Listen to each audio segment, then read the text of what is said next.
Bom dia, Rafael Bizinha, estrategista Santander Private Bank, 19 de março. Ontem as taxas das Treasuries, que são os títulos soberanos norte-americanos, tiveram mais um solavanco, o que impactou os demais ativos no mundo. Lembrando que o Federal Reserve, o Banco Central dos Estados Unidos, tinha passado uma mensagem na reunião de política monetária dessa quarta-feira de que ele não ia se surpreender com uma inflação mais elevada no curto prazo, aqui em 2021, e, portanto, manteria o juro básico parado perto de zero até 2023. Mas os mercados entraram numa queda de braço, e começaram a precificar que a inflação pode sim crescer mais do que a autoridade monetária está enxergando. Foi por essa razão, e tem sido por essa razão, que as taxas prefixadas dessas treasuries, dos títulos soberanos, têm subido e ontem subiram novamente, alcançando um patamar aí de quase 1,75% ao ano nos títulos de 10 anos de prazo. Esse é um patamar que psicologicamente é bastante importante e um patamar a partir do qual os analistas ficam com receio se ele pode começar a ter efeito restritivo para a economia. Ou se os efeitos restritivos não vão começar a prevalecer. Mas o fato é que as condições financeiras gerais nos Estados Unidos, apesar dessa alta da taxa das Treasuries, elas continuam muito estimulativas. Se olhar os spreads de crédito, que definem um pouco do custo de captação das empresas, eles estão num nível muito baixo. As bolsas, mesmo com essas oscilações de agora, elas estão muito perto das máximas históricas. Os empréstimos têm fluído no sistema bancário nos Estados Unidos. E mesmo que tenha algum aperto das condições financeiras, que piorem essas variáveis que eu mencionei, por outro lado, a retomada da circulação das pessoas na esteira da vacinação e tudo mais, e os pacotes fiscais, eles mais do que vão compensar, em termos de promoção de crescimento para os Estados Unidos.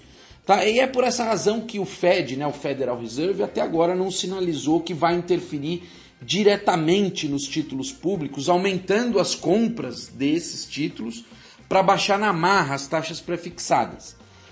Mas os mercados vão testando o limite, e eventuais movimentos descontínuos dessas treasuries podem sim desencadear declínios mais substanciais das bolsas lá fora, o que passaria a penalizar de maneira mais larga as condições financeiras e vai mudando esse equilíbrio dessa equação. A gente acha que o Federal Reserve, se perceber que isso vai acontecer, ele vai acabar sim atuando de forma mais incisiva. E aí ele vai dar mais sobrevida sim para a valorização dos ativos, que mesmo que não seja uma valorização tão intensa, e não ocorra de forma linear, ainda assim ela pode se sustentar. O que a gente precisa ter em mente é que não teve debacle dos mercados até aqui, a gente já falou isso. As taxas das Treasuries de 10 anos saíram de 0,5% ao ano para mais de 1,70% em pouco tempo, e os principais índices de bolsa nos Estados Unidos se valorizaram nesse intervalo, desde o fim do ano passado para cá. O movimento de valorização foi maior no caso das companhias que dependem muito do crescimento corrente do PIB e que são as empresas que o ano passado tinham sofrido muito, e agora elas estão ainda no processo de recuperação, mesmo com a alta das taxas das Treasuries. Aqui no Brasil, ontem a gente acabou sofrendo no embalo do exterior. O Ibovespa caiu 1,47%, mas o SP500 caiu 1,48% e a Nasdaq caiu perto de 3%. Agora, pela manhã, com os mercados internacionais mais calmos, a gente não teria motivos para continuar cedendo. Na renda fixa, nossas taxas pré-fixadas mais curtas subiram bem, como era de se imaginar, porque elas sofreram influência da decisão do Comitê de Política Monetária aqui no Brasil no dia anterior. Aquela alta de 0,75 ponto percentual da Selic fez a curva de juros reprecificar a trajetória de curto prazo da política monetária, E por outro lado, as taxas mais longas de juros aqui no Brasil, elas subiram bem menos do que as curtas e provavelmente elas teriam caído se as treasuries não tivessem se comportado como se comportaram, Lembrando sempre que fortes altas nas taxas dos títulos soberanos nos Estados Unidos acabam, pelo menos no primeiro momento, empurrando também as nossas taxas para cima. Então acho que isso acabou impedindo que aqui no Brasil os vencimentos longos tivessem tido um declínio. O real apreciou, tá? Mas não foi de uma forma tão intensa quando chegou no fim das negociações. Isso também, acho que essa apreciação menor do que estava acontecendo até meados do dia também ocorreu por conta do movimento de fortalecimento do dólar no mundo, então foi uma coisa que veio lá de fora.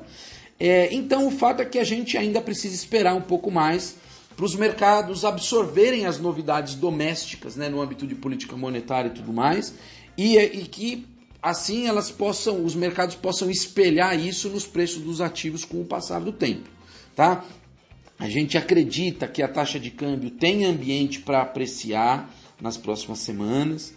Acho que também que os juros pré-fixados longos aqui, eles podem ceder em alguma medida e a Bolsa tem espaço para valorizar, tá?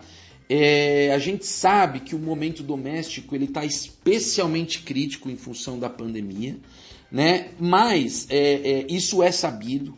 As projeções para as próximas semanas elas são ruins em termos de mortes, internações e tudo mais, mas a gente enxerga que a aceleração no processo de vacinação entre o fim de março e o mês de abril vai ser algo que vai mudar essa dinâmica, né? Quando uma parcela mais relevante de pessoas idosas aí tiver sido imunizada, acho que as estatísticas de internação e morte elas vão começar a refluir, né? Então, assim, isso provavelmente vai acontecer no horizonte de 6 a 8 semanas, né? E durante esse intervalo, obviamente, a gente vai estar absolutamente atento para qualquer desvio dessa trajetória, mas se ela acontecer da maneira que a gente imagina, acho que pode colaborar para toda a dinâmica de ativos, né, e de mercados que a gente descreveu acima.